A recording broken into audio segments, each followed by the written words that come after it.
चलिए मैं आज आपको दिखाता हूँ कक्षा 5 की हिंदी की व्याकरण की किताब। इसमें आपको सब कुछ मिल जाएगा। जैसे कि हम देख सकते हैं भाषा और व्याकरण, वर्ण विचार, शब्द विचार, संज्ञा, वचन, कारक, सर्वनाम, विशेषण, क्रिया, काल, अविकारी शब्द या अन्वय। आपको पूरे हिंदी ग्रामर की बेसिक चीज़ें मिल जाएंगी जो अक्सर हम लोग नहीं पढ़ पाते। पहला है हमारा भाषा और व्याकरण। अब बड़ी क्लास में जाने के बाद हम इन छोटी छोटी किताबों को नहीं पढ़ पाते जो कि बहुत ही महत्वपूर्ण हो जाती हैं, जिसमें कि हम देख सकते हैं कितने अच्छे तरीके से बताया गया है भाषा के बारे में। मौखिक भाषा, लिखित भाषा, व्याकरण किसे कहते हैं, मतलब एक एक छोटी छोटी चीज़ों को बहुत ही अच्छे तरीके से समझाया गया है। ये कक्षा 5 की किताब है और मुझे लगता है कि इसको पढ़ने के बाद कोई भी बच्चा ऐसा नहीं होगा जिसे समझ में ना आए। जो 12th पास कर लिए हैं, 10th पास कर लिए हैं, ग्रेजुएट हो चुके हैं, हिंदी व्याकरण पढ़ रहे हैं, उन्हें अच्छे से समझने में थोड़ी मदद मिल जाएगी। और देखिए अब दूसरा चैप्टर है वर्ण विचार। अब इसमें भी स्वर क्या है, वर्ण क्या है,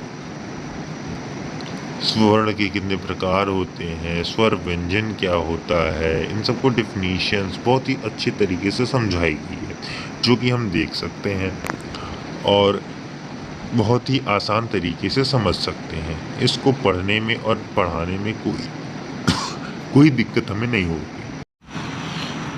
इस किताब को देखने के बाद मुझे पता चला है कि हमें छोटे बच्चों की किताब देखती रहनी चाहिए, क्योंकि कुछ ऐसी चीज़ें होती हैं जो नई नई अपनाई जाती हैं, जैसे नई शिक्षा नीति है तो इसमें कुछ बदलाव हुए हैं। तो हम अगर छोटे बच्चों की किताब पढ़ेंगे तो हमें पता चल जाएगा कि बदलाव क्या क्या हुए हैं।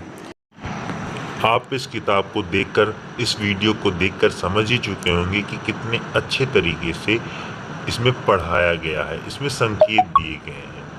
इस किताब में पाठ में हमने क्या सीखा, क्या जाना, इसके बारे में निष्कर्ष तौर पर दिया गया है, जो बच्चों के समझने में तो बहुत ही आवश्यक है और इससे बड़ों को भी फ़ायदा मिलता है। अगर वे पढ़ना चाहें तो बहुत आसानी से पढ़ सकते हैं और समझ सकते हैं। जो बच्चे बचपन में ढंग से नहीं पढ़ते हैं उन्हें आगे चल के दिक्कत होती है, तो उन बच्चों के लिए ये वीडियो बहुत ही अच्छा होगा, क्योंकि ज्ञान एक ऐसी चीज़ है जिसे हमें हमेशा मंथन करते रहना चाहिए। हमें अपने ज्ञान को हमेशा बढ़ाते रहना चाहिए, हमेशा उसको उसके पे क्रिया करते रहनी चाहिए, उस काम करते रहना चाहिए, जिससे वो हमारा और परिपक्व होता है।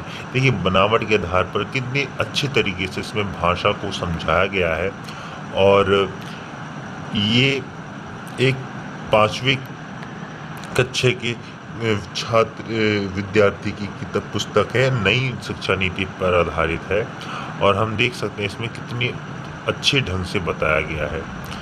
और इसे तैयार करना, इसे समझना, इसे पढ़ना, इसे पढ़ाना, इसको पढ़ने से हमें ये भी पता चलता है कि अब हमारे शिक्षा, हमारे पढ़ने में जब हम अपने बचपन में पढ़ा करते थे तब हमारी सिचुएशन कैसी थी, हमारी परिस्थितियाँ कैसी थी और आज के बच्चों की परिस्थितियाँ कैसे हैं। हम भले पढ़ लेते हैं संज्ञा, सर्व, विनाम, विशेषण एक सीरीज़ लेकर, पर हम ये नहीं भाप सकते कि अब आज के बच्चों को कैसे ये पढ़ाया जा रहा है। अगर आप चाहते हैं कि मैं और ऐसे ही वीडियो बनाऊं तो लाइक कीजिए और शेयर कीजिए। कम से कम 1000 लाइक होने चाहिए। मैंने 1000 लाइक करने के लिए इसलिए कहा है जिससे मुझे पता चल सके कि क्या सच में इस ऐसे वीडियो बनाने की ज़रूरत है कि नहीं।